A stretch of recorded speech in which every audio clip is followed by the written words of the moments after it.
बच्चों JEE mains हो गया, लेकिन आप वापस से मैथ्स के क्वेश्चंस में ट्रैप हो गए हो।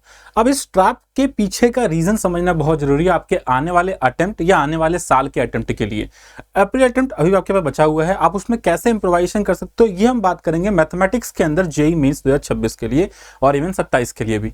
आप देखो, मैंने पूरे सेशन 1 का जितने भी पेपर अभी तक हुए हैं उन सभी पेपर को एनालाइज करने के बाद एक बात निकाली है कि कौन से टॉपिक से क्वेश्चंस किस लेवल और किस चैप्टर से कौन से टॉपिक कवर किए जा रहे हैं पूरे जेईई मेंस 2026 के अंदर। अगर देखते हो पहले आप, तो भैया सबसे पहले आते हैं किस पे, अलजेब्रा पे। अलजेब्रा में एमएनडी आसान चैप्टर है, इसके अंदर एडजॉइंट और इनवर्स, ये बच्चों को हमेशा बोलता हूं मैं कि भाई ये प्रॉपर्टी वाले क्वेश्चंस और कैरेक्टरिस्टिक इक्वेशन को समझना बहुत जरूरी है, क्योंकि आप अल्टीमेटली यहां जाके फंस सकते हो अगर आपको ये टॉपिक अच्छे से क्लियर नहीं है तो। सिमिलरली अगर आप सिस्टम ऑफ इक्वेशंस की बात करो तो आपको पता है क्रैमर्स रूल में इनफाइनाइट सॉल्यूशन और नो सॉल्यूशन वाले कंडीशंस बहुत इंपॉर्टेंट हैं, वो कंडीशंस आपको आने चाहिए। देखो सवाल भर भर के उस पे से आए हैं, ये एक ही क्वेश्चन नहीं है ना, ऐसे बहुत सारे क्वेश्चंस इन टॉपिक पे आए हैं। जो भी टॉपिक से क्वेश्चन आए उन सारे टॉपिक को अपन ने यहाँ पे कवर किया है चैप्टर वाइज, ठीक है। नेक्स्ट टॉपिक मैट्रिक्स पॉलिनोमियल्स का है। ये आपको पता है कि एक पॉलिनोमियल गिवन होता है, वहां से ए इनवर्स या ए की पावर 5, ए की पावर 4, ए की पावर 20 ऐसे क्वेश्चंस देखने को मिलते हैं। तो आपको पता होगा कि अपन इसमें रिपीटेशन ढूंढते हैं, पीरियोडिसिटी ढूंढते हैं, वहां से अपन चीजों को हायर पावर पे लेके जा सकते हैं। और इनवर्स निकालने के लिए तो कुछ नहीं करना, दोनों साइड इनवर्स से मल्टीप्लाई करते हैं, काम खत्म। नेक्स्ट जो सवाल हमारे टाइप में आया था वो सवाल कहां से आया था भाई, अपने पास डिटर्मिनेंट्स में से अगर बात करें तो देखो डिटर्मिनेंट्स में इस बार जो है बहुत ज्यादा हैवियर लेवल पे क्वेश्चंस नहीं है। डिटर्मिनेंट में करना क्या होता है, सिंपली हमें बेसिक पता होना चाहिए, लेकिन करते क्या है जेईई मेंस वाले आजकल कि हमें लॉग की इनपुट दे देते हैं, उसके अंदर साइन एक्स, कॉस एक्स और इनवर्स फंक्शंस की इनपुट दे देंगे, जिससे आपकी कैलकुलेशन और आपके फॉर्मुलेशंस को चेक किया जा सके। तो आपको वो वाला पोर्शन थोड़ा सा प्रैक्टिस करना है। तो जेईई मेंस 2026 में ऐसे बहुत सारे क्वेश्चंस आए हैं, तो आप 25 के क्वेश्चंस पकड़ लो, 26 के क्वेश्चन पकड़ लो, केवल उन्हीं क्वेश्चंस को अगर आप क्लब करके इन टॉपिक्स के प्रैक्टिस कर लेते हो तो आपकी जेईई मेन 2026 की second attempt as well as JEE Main 2027 की प्रिपरेशन में कोई दोराई नहीं बचेगी अगर आपने ये काम कर लिया तो। नेक्स्ट चैप्टर की तरफ बढ़े तो कॉम्प्लेक्स नंबर। भैया देखो कॉम्प्लेक्स नंबर अक्सर लोग छोड़ कर जाते हैं, लेकिन मैं आपको ये 2 से 3 टॉपिक बता रहा हूं, यहां से सवाल हर बार आए हैं। 26 में भी सेम बातें रिपीट की गई हैं। अगर आप ध्यान से देखो तो रूट्स ऑफ यूनिटी आपको पता है, क्यूब रूट ऑफ यूनिटी सबसे इंपॉर्टेंट है, 1 ओमेगा ओमेगा स्क्वायर। तो आप देखो सिंपली सवाल पहले ही शिफ्ट में क्वेश्चन आया था ये वाला कि x square plus x plus 1 बराबर 0 है, तो इसकी वैल्यू बताओ। तो आपको यहाँ देखते ही क्लिक करना चाहिए था, इसके 2 रूट हैं, इसके 2 रूट हैं ओमेगा और ओमेगा स्क्वायर, वहां पे पुट करोगे, ओमेगा की अपनी प्रॉपर्टी होती है, वहां से आपको समेशन की वैल्यू मिल जानी थी, है कि नहीं। नेक्स्ट लोकस पे जो क्वेश्चन आता है, मैंने हमेशा बच्चों को बोला है भाई लोकस में कुछ नहीं समझ में आए ना तो सिंपल सा एक काम करो, क्या काम करो कि भैया लोकस में जेड की जगह पे X plus iota Y put करो और आपका काम आसान होना आपको दिख जाएगा तुरंत की तुरंत। जेड जहां पे दिखे वहां पे X plus iota Y replace करो, जो भी प्रॉपर्टी लगाने से मॉडुलस लगा रखा है इसने यहाँ पे, तो मॉडुलस को ओपन करो, आपको अपनी चीजें दिख जाएंगी प्रॉपर तरीके से। नेक्स्ट अगर आए अलजेब्रा में से कौन से क्वेश्चन आए तो आयोटा पे बेस्ड क्वेश्चन। आयोटा मतलब क्या, 1 प्लस आयोटा 1 माइनस आयोटा, भाई कॉन्जुगेट मल्टीप्लिकेशन करना होता है, इतना हर बच्चे को बेसिक क्लास में सिखाया जाता है। तो बहुत टफर लेवल पे क्वेश्चंस कॉम्प्लेक्स नंबर से भी नहीं आए थे, 2 से 3 टॉपिक केवल कवर किए उन्होंने, आपको यहीं से क्वेश्चन देखने को मिले थे। तो ये आपको रिवीजन करना है अच्छे तरीके से, अगर अभी तक आपने नहीं किया था तो, ठीक है ना। नेक्स्ट है क्वाड्रेटिक इक्वेशंस की बात करें तो यहां भी लिमिटेड टॉपिक्स हैं, लिमिटेड कंसेप्ट्स हैं और वहीं से क्वेश्चंस हर बार रिपीट करता है। बात करें मॉडुलस इक्वेशंस की, मॉडुलस इक्वेशन बहुत इंपॉर्टेंट रोल प्ले करता है, बेसिक मैथ्स में कवर होता है, क्वाड्रेटिक के अंदर भी इसको कवर करते हैं अपन। अगर देखो ये क्वेश्चन आपको दिख रहा है कि मॉडुलस में से क्वेश्चन आए गए हैं, कैसे निकालना होता है इसका सॉल्यूशन, बड़ा आसान, आपको पता है कि मॉड को पहले ओपन करते हैं as per the wavy curve technique and so on, तो ये आपको आता है, रीजन बनाते हैं, सॉल्व करते हैं, नहीं आता है तो रिवाइज कर लो, बहुत इंपॉर्टेंट है। नेक्स्ट है न्यूटन्स रिकरेंस, ये तो आपको आना ही चाहिए भैया, क्योंकि सवाल यहाँ से कन्फर्मली आते ही आते हैं। अगर 10 शिफ्ट का पेपर हो रहा है तो 3 से 4 शिफ्ट में क्वेश्चन न्यूटन टेक्निक से आना ही आना है, और 2026 में आया भी है, आप देख लो एकदम सिमिलर लेवल सवाल है, न्यूटन टेक्निक आपको आना चाहिए, बड़ा इंपॉर्टेंट है। कॉमन रूट कंडीशन, ये भी आपको पता है, बेसिक टॉपिक है, क्लियरेंस आपके पास इसकी होनी बहुत जरूरी है, इसकी कॉमन रूट कंडीशन की, सिंगल रूट कॉमन कंडीशन भी और डबल कॉमन रूट कंडीशन भी आपको पता होनी चाहिए। नेक्स्ट चैप्टर की बात करें तो पीएनसी और बाइनोमियल में क्वेश्चन कहां से देखने को मिले हैं, आप देखेंगे तो डायरेक्टरी रैंक जो होती है, डिक्शनरी रैंक, सॉरी रैंक से क्वेश्चंस आते हैं कि आपको सिंपली एक वर्ड दे दिया जाएगा, बोलेगा इस वर्ड की अगर डिक्शनरी में अरेंज किया जाए तो डिक्शनरी की अरेंजमेंट कैसे होती है, अल्फाबेटिकली। तो उस अल्फाबेट्स का अगर अरेंजमेंट करने के बाद हमारे को इस लेटर्स का रैंक क्या मिलेगा उस डिक्शनरी के अंदर, तो मदर वाले क्वेश्चन आए थे, रैंकर्स वाला क्वेश्चन आप देख सकते हो, है कि नहीं। तो ऐसे क्वेश्चन आपको देखने को मिलते हैं और मिले हैं, ठीक है। नेक्स्ट है सिलेक्शंस पे क्वेश्चन बहुत ज्यादा देखने को मिले हैं कि भैया एटलीस्ट 1 का सिलेक्शन करना है, एट मोस्ट 8 का सिलेक्शन करना है। 2 वर्ड्स याद रखो, एटलीस्ट और एट मोस्ट, दोनों इंपॉर्टेंट वर्ड्स हैं। क्वेश्चन में आते ही क्वेश्चन को टिपिकल बना देते हैं, बट पीएनसी बहुत टफ नहीं होता मेंस लेवल पे, आपको बेसिक लेवल पे आइडिया है तो ऐसे क्वेश्चंस की प्रैक्टिस करना बिल्कुल नहीं भूलना 2026 के बचे हुए अटेम्प्ट और 27 अटेम्प्ट के लिए। रिमाइंडर्स तो भर भर के क्वेश्चन आपको पता है कितने पूछे उन्होंने, बहुत क्वेश्चन पूछे रिमाइंडर पे। Find the remainder power exponential term दे रखा होगा आपको कि 2 की पावर 2026, बताओ भाई कहानी क्या बनेगी। 7 की पावर 1 थी, बताओ भाई कहानी क्या बनेगी, रिमाइंडर कितना आएगा। फालतू सवाल होते हैं, एक बार आपको बस लॉजिक इसका आना चाहिए, ठीक है। नेक्स्ट कैलकुलस में से बात करें, पहले अपन ने अलजेब्रा के पोर्शन को क्लियर किया, नेक्स्ट है कैलकुलस का सेक्शन। यहां देखोगे एलसीडी से क्वेश्चंस भर भर के आते हैं। एलसीडी में लिमिट से basic question, 1 to the power infinity form और लॉपिटल रूल, ये 2 सबसे मोस्ट फेमस क्वेश्चंस हैं लिमिट्स में से। तो आप देखोगे तो 1 to the power infinity form को वापस से वेटेज दिया गया है, क्वेश्चंस भर भर के यहां से आए हैं। 0/0 फॉर्म है तो लॉपिटल या फिर एक्सपेंशन। देखो 3 चीज बता रहा हूं मैं आपको, 80% क्वेश्चन इन 3 चीजों पे आती है लिमिट में से। पहला क्या, लॉपिटल रूल, एल हॉस्पिटल जिसको बोलते हैं, 0/0 फॉर्म या इनफाइनाइट बाय इनफाइनाइट फॉर्म के लिए लगती है। दूसरा कौन सा है, 1 to the power infinity form, ये भी आपको ध्यान रख लेना है। और तीसरा limits using expansion of the functions. ये 3 चीजें किसी को पता है ना, तो मतलब 80% क्वेश्चंस आपके जेईई मेंस में आने वाले बनेंगे। बस इसके ऊपर क्वेश्चन प्रैक्टिस करने हैं। मैंने पहले ही बोला है बहुत ज्यादा पीछे जरूरत नहीं है। अभी 25 में जितने सवाल आए हैं, 26 के इस अटेम्प्ट में जितने सवाल आए हैं, आपको सवालों की लिस्ट में अलग कलेक्ट दे दूंगा, अलग चीज़ है ये, आप कमेंट कर देना सिंपल सा कि आपको पीडीएफ चाहिए क्या इसका कलेक्शन वाला, वो आपको दे दूंगा मैं। जो भी मटेरियल चाहिए आप मटेरियल के रिगार्डिंग रेफरेंस डाल सकते हो कमेंट बॉक्स के अंदर, आपको वो मटेरियल मैं प्रोवाइड करा दूंगा। उसकी टेंशन आपको नहीं पालनी, आपको पढ़ने का टेंशन पालना है, वो सबसे इंपॉर्टेंट है आपके लिए। डिफरेंशिएबिलिटी भैया चेक करो, क्रिटिकल पॉइंट्स कितने बनेंगे, कहाँ कहाँ फंक्शन डिफरेंशिएबल नहीं है, कहाँ कहाँ फंक्शन कॉन्टिन्यूअस नहीं है, ऐसे क्वेश्चन तो अक्सर देखने को मिलते हैं आपको। तो 2 टेक्निक होते हैं, एक तो ऑर्थोडॉक्स टेक्निक जो अपन बोर्ड्स में यूज करते हैं कि एलएचएल निकाला, आरएचएल निकाला, इक्वल हुआ, एफए निकाला, इक्वेट हो गया तो कंटिन्यूअस है। डिफरेंशिएबिलिटी के लिए अपन ने एलएचडी सीखा, आरएचडी सीखा है, वो ऑर्थोडॉक्स टेक्निक है तुम्हारे पास।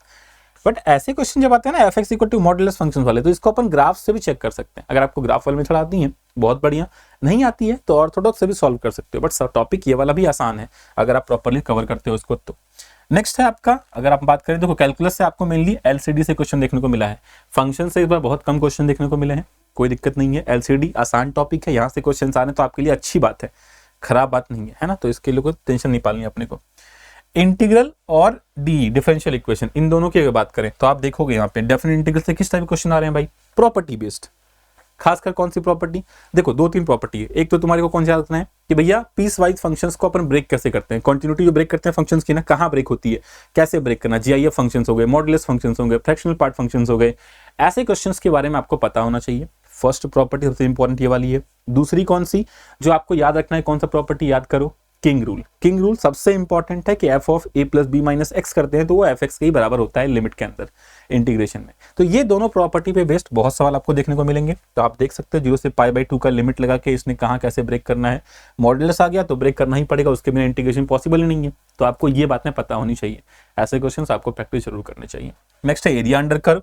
तो एरिया अंडर कर्व में कुछ खास है नहीं, आपको बेसिक जो कोनिक सेक्शंस वाला पोर्शन है 11th वाला, अगर आपको वो आता है तो खासकर पैराबोला, हाइपरबोला और कुछ मिसलेनियस कर्व को आप तो एओडी से सीखते हो कि कर्व ट्रेसिंग कैसे करते हैं। अगर आपको कर्व ट्रेसिंग आती है और वो कोनिक सेक्शन वाला पोर्शन आता है तो आपके लिए एरिया अंडर कर्व आसान रहेगा, क्योंकि सिंपल इंटीग्रेशन करना होता है बेसिक फॉर्मूले को यूज करके। वो आपको आता है तो वेरी गुड, नहीं आता है तो रिवाइज करना पड़ेगा आपको। सारे फॉर्मूले आपके टिप पे होने चाहिए इंटीग्रेशन वाले, क्योंकि भले ही वो इंडिफरेंट इंटीग्रेशन डायरेक्टली काम नहीं आए आपके, बट एरिया अंडर कर्व हो गए, डिफरेंशियल इक्वेशन हो गए, ऐसे टॉपिक्स में अक्सर काम आते हैं आपको वो फॉर्मूलेज जो इंपॉर्टेंट है। अच्छा, डिफरेंशियल इक्वेशन में कौन कौन सा इंपॉर्टेंट आपको पता है, 3-4 मेथड होते ही हैं डिफरेंशियल इक्वेशन में। पहला हो गया आपका वेरिएबल सेपरेबल, फिर होगा होमोजेनस, फिर हो गया तुम्हारे पास लीनियर डिफरेंशियल इक्वेशन, और चौथा पार्शियल है, चौथा कौन सा है आपके पास, एग्जैक्ट डिफरेंशियल। 4 आपके पास टेक्निक होते हैं, इन चारों में से आपके पास इस बार जो क्वेश्चन ज्यादा वेटेज दिया गया है वो है लीनियर डिफरेंशियल्स को। तो लीनियर आपको बहुत ध्यान से पढ़ना है, इंटीग्रेटिंग फैक्टर कैसे निकालते हैं, e to the power integration P D X and so on, solution क्या होता है, तो ये आपको पता होना चाहिए, है ना। उस पर क्वेश्चन आपको प्रैक्टिस करने हैं। पर्टिकुलर सॉल्यूशन पूछा, आपको दिख रहा है कि सी निकालने के लिए आपको एक कंडीशन दे रखी है, तो आपको ऐसे क्वेश्चंस ध्यान रखने हैं। नेक्स्ट सेक्शन की बात करें, कोऑर्डिनेट ज्योमेट्री। इस बार जो देखा गया है पेपर्स के अंदर, कोऑर्डिनेट का वेटेज को इंक्रीज कर दिया गया बेटा, और कैलकुलस के वेटेज को थोड़ा कम कर दिया गया। कैलकुलस पहले 25 में से 8 से 10 सवाल तो आते ही थे, इस बार कैलकुलस को 4 से 5 और 6 सवालों पे निपटा दिया गया है। और कोऑर्डिनेट ज्योमेट्री जो पहले केवल 1, 2 या मैक्सिमम 3 सवाल कंटेन करता, इस बार उनको 4, 5, 6 तक लेके जाया गया है।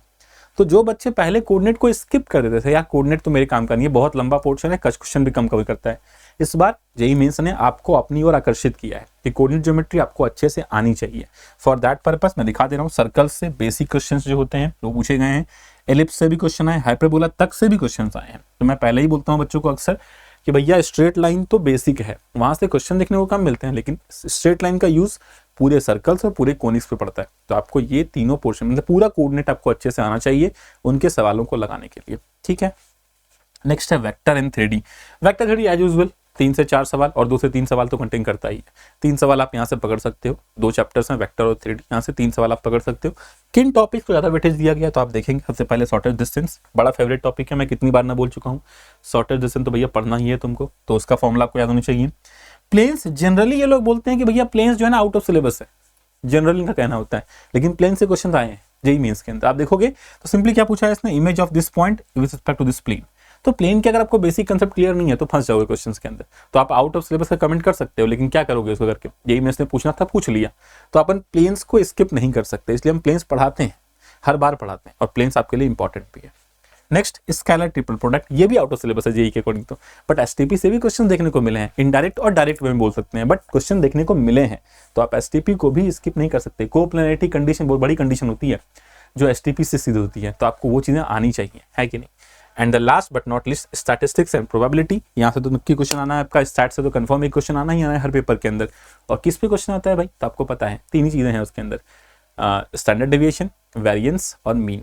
इसी को घुमा फिरा कर क्वेश्चन पूछेगा, लैंग्वेज में कुछ भी हो सकता है, डेटा कैसा भी हो सकता है आपके सामने, बट घुमा फिरा के ये 3 topic, mean, variance, standard deviation, चौथा अगर लेके आया भी ना तो मीन डेविएशन लेके आएगा भाई। ये 4 टॉपिक आप कर लो, आपके 100% क्वेश्चन बनेंगे कहाँ से, स्टैटिस्टिक्स के जो क्वेश्चन आए भी हैं, ठीक है ना। एंड लास्टली प्रोबेबिलिटी, देखो अगर 11th को के पीएनसी को यूज करके प्रोबेबिलिटी आई तो आप फंस सकते हैं क्वेश्चंस के अंदर, अगर आपको पीएनसी नहीं आती है तो। बट जनरली जब थ्योरम बेस्ड जो 12th वाला पोर्शन प्रोब का है ना, अगर क्वेश्चन वहां से आते हैं तो आपके लिए क्वेश्चन आसान हो सकते हैं, क्योंकि 2-3 थ्योरम आपको पढ़नी है मिलनी। बेस थ्योरम हो गया जिसको हम रिवर्स प्रोबेबिलिटी थ्योरम बोलते हैं, टोटल प्रोबेबिलिटी थ्योरम हो गया, और साथ में बाइनोमियल थ्योरम हो गया, बाइनोमियल प्रोबेबिलिटी थ्योरम एक्चुअली, है ना। ये 3 ऐसे थ्योरम्स हैं क्लास 12th के पोर्शंस में से जो आपको क्वेश्चंस देते ही देते हैं, है ना। बड़े क्वेश्चंस होते हैं, सवाल ढूंढने में, उनके ऑब्जर्वेशंस को ढूंढने में टाइम लगता है बच्चों को, इसलिए क्वेश्चन अक्सर जेईई मेंस का फेवरेट क्वेश्चंस होते हैं। तो आपको यहाँ से इन तीनों थ्योरम्स पे अच्छे खासे क्वेश्चन प्रैक्टिस करने चाहिए। और चौथा अगर कोई पूछता है तो कंडीशनल प्रोबेबिलिटी, वहां से क्वेश्चन आ गया तो भैया और गारे ना रहे, वहां तो आसान क्वेश्चन आते हैं। तो ये तुमको मैंने पूरा एक ओवरव्यू दिखाया है इन पर्टिकुलर जेईई मेंस 2026 के आए हुए सारे पेपर्स का। तो आप यहां से ये आइडिया लगा पाओगे कि किस टॉपिक से, किस चैप्टर से, कौन से टॉपिक को हमें ज्यादा समझना है, सोचना है और प्रैक्टिस करना है। अगर वीडियो अच्छी लगी हो तो कमेंट कर दो क्या कि हमें मैथ्स में आपको क्या स्कोर करना है, यू आप कमेंट करो जेईई मेंस 2026 के सेकेंड अटेम्प्ट में। और अगर 11th में हो अभी तक आप, तो आप कमेंट करो क्या कि 27 में आप कितना स्कोर एज्यूम कर रहे हो मैथ्स के अंदर, और इस एजम्पशन के साथ कि भैया हमें ये स्कोर करना ही करना है एट एनी कॉस्ट। बच्चे करते क्या है पता है तुम्हें, बच्चे जब फाइनली जेईई मेंस का पेपर प्रिपेयर कर रहे होते हैं तो मैथ्स में उनके 80 का टारगेट होता है। जब जेईई मेंस करने गए तो वहां क्या होता है, सर 4 क्वेश्चन अटेम्प्ट किया हूं मैथ्स के 25 में से, सर 5 क्वेश्चन किया, सर 10 क्वेश्चन किया हूं। यार ऐसे कैसे हो जा रहा है, आसान क्वेश्चन नहीं आते पेपर में, क्या आते हैं बच्चे, आप ढूंढ नहीं पा रहे हो। 50 से 60 मार्क्स तो यार मैथ्स में आना चाहिए। और मैं अगली वीडियो में आपको बताऊंगा ये 50 से 60 मार्क्स हर शिफ्ट वाइज हम कैसे स्कोर कर सकते थे, जो आपने कहीं ना कहीं मिस कर दिया है।